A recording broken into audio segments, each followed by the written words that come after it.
Step 1, Part 2, the pendulum. I open the Pasco capstone software. I will need a table. So in this table, column 1, select time. For the column 2, I should do some adjustment. So we need, for example, time between the gates. Save, and then click on timer setup. Then for the second column, choose time between the gates.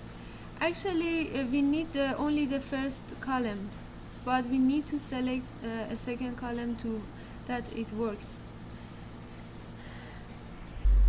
Now we are going to remove the pendulum from the equilibrium position and release it. Now record. So it begins to record data. So these are the first column is the time that it passes through the gate. So let it count for only 10 seconds.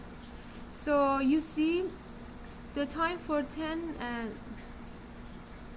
complete cycles is 6.424.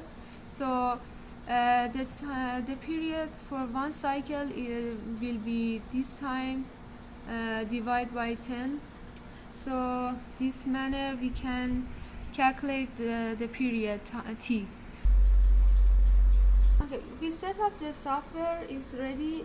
Now we remove the pendulum from the equilibrium position and release it. So one person records the data.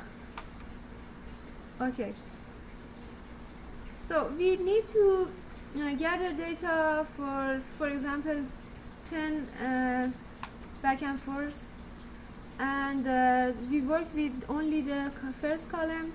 So these times are the times that the pendulum passes through the gate.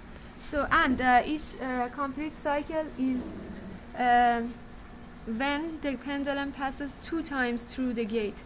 So we are going to divide this time 6.863 by 10 and divide by 2 to get the period.